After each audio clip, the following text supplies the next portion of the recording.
Singe sayete ani yero da bari yande me shino ji ko ti kana maru maten je bakka mazana shana nanje. Manne ka troko. Gatite. Muri kesi dagera? Bare kesi daga? Ha? Me Yesus goftare. Yesus goftare. Kenapa dia mau? Yesus asmajira mere Allah kan tetap berpada tu jira Yesus. Makan kini udah serafte? Aku kan sebenarnya. Ishi? Kan itu ada kegiatan syawada. Kan jira dulu jemas koci. Koci? Bagaimana? Waaqayyo maasiif godhe maal dhugaa bu'uudhaaf jasbaate? Waaqayyo wanta guddaa wanta keessaa nama wanta keessaa baay'ee caakkaa jedhee keessaa harkisee nama fuulduratti nama fuuldura dhaabee isaa duraan dursaatii galatanidha. Galateeffataa fi waaqayyo. Maasiif godhe waaqayyo? Akkuma beekamu namni gaafa dhalatu gufuunis wanta baay'ee bakka namaa gad kan nama godhuutu waaqayyo harki waaqayyo hojjetu harki seexanaa si wajjin borcaa keessaa bahuu jiraata. Garuu keessaa guyyaan dhufa. Kanaaf gooftaan koo wanta naa godhee yeroo baay'eedhaa fi gurri koo takkaa na dhageenye beeku. Takka gurri kenna gahu? Takkaa waggaa 25 jechaa bisiisteeri. Waggaa 25 jedhanii? Waggaa 25 na dhageenye. Hanga waggaa 25 abbaa kana keessatti na dhageenye. Waggaa 25 argeessa gurri kee maamuu dhagahu? Waan dhagahu ture. Isheen? Garuu ji'oota darban sana keessa immoo ji'aa fi torbii namaa roobi darbee irratti takkaa lafa kana sujjennu hirumattuu nan qabaa garuu biyyaan eeggadhe taa'e. Amma chumaan warri dhukkubsattanii harki keessa galchuudhaan harka koo lan qabee na arguu hin dandeenye lan qabee mucha ol fudhette harka koo akkasitti duwwaa keessatti waaqayyo inni argaa kan jedhiisiin jedhe cinishee nan dhiisee Bode boce shi bode ni isi mana kada tamani ne kana tafe annan ishi baka be ni ufte mun ra kana taswaya ko inte sanam bode an baka tu ya tawaji mun fayi ni wa te geso jadi bayi to ma to ko kada tamani ya chu Oto ta ajir tu? to mun ta aji mun te ne agami bura ko ya sai sim bo bace ne tike Bace ne? bace ne tu ta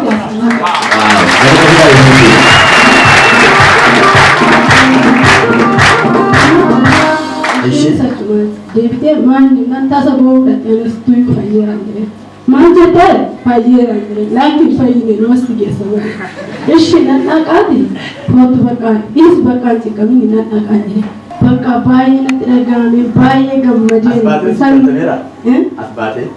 as bahee naa kadhatamee sirriitti iyyuu addanaa kan duratti duddubbee kooti yoo namni natti dubbate hin dhageenye gaaddisee nana beetiin jedhe hodhasu. Yoggasum? Gaaddisee? Muri kesi dagera? Bare kesi daga? Me Yesus goftare. Yesus goftare. Kenapa dia mau? Muri ke kuni wagga alatti wagga ne katika ina kasi dudu. Wagga lamatti. Alatti wagga lamatti. Umaa utuwati beekin jechuudha. Otoo hin beekin mana barumsaa waggaa naquu mana barumsaati maqaa kee waadhu naan jedhu ijoollee. Mucaa maqaa kee waadhu gaaddisa si waamaa aadeetiin jedha deemee gana. Waggaa 22 guutuu.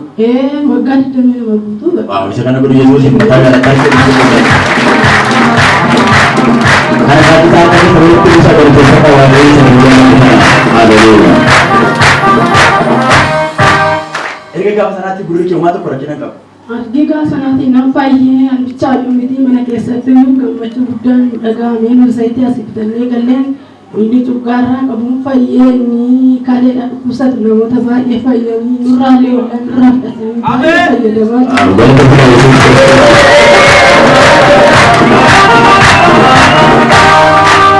Namni sitti siqee Yesuus waamis irraa fagaatee Yesuus waamis ammanti sirakkise. Amma ni dhagaa biratti sallafa kanarraa waajjira ta'anii yoo naa barani baashii bitoo dhageessa yoo na jitee kaatee garuu immoo waa'ee koo yoo dubbatan lafichaa ka'ee dhaqee rukutaa.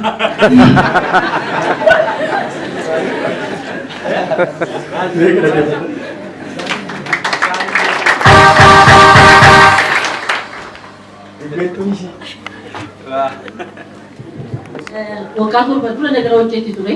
Okay. Anqaroo kana gooftaa horachuu ishee. Wow. Inna tajalana bila Yesus sama ini sama kali sama inna tajalana itu percaya Yesus.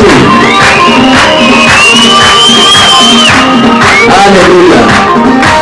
Sudah waggan dan lama kali lagi sukan nampak dengan aturan nama dia sukan lalu nama ia ke sadari juga waggan dan nama itu mungkin nama tu itu dah waggan dan itu kejiran dulu manjratnya sana boleh waggan dan bila berfakir Yesus.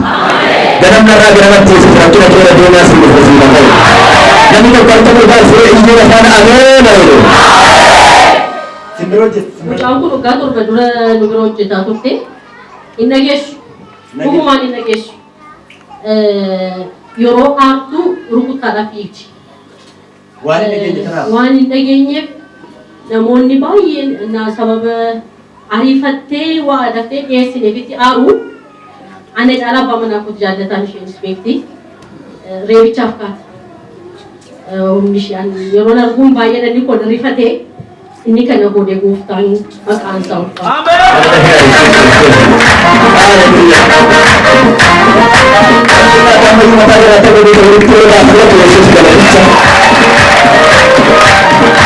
Erga nu biraa deemtee immoo gara Finfinnee kana deemtee turte namoonni hojjetaa mootummaa ta'an yeroo Finfinneetti argituuni maalumatti keenyaa gaafadhaa naa dubbisaa.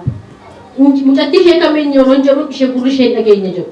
Har'a garuu gurri ishee akka dhaga'u keessa taasiseera waan jedhu. Galata Yesuusiif maqaan isaa ulfaatu. Inni kana godhe Waaqayyo barbaraan galataa argatu.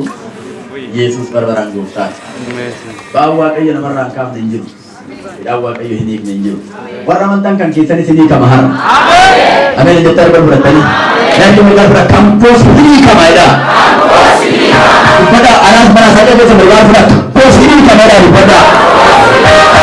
Warra amantan rakkina adda addaa fidanii kan dhuftan hospitaala kan dhuftan rifee gachaa kan jettan harkiin sochoone dubbiin sochoone sabaa ta'e maqaa gooftaa Yesuusiin hankeessa irra siin fuudhe isin guyyaa jira.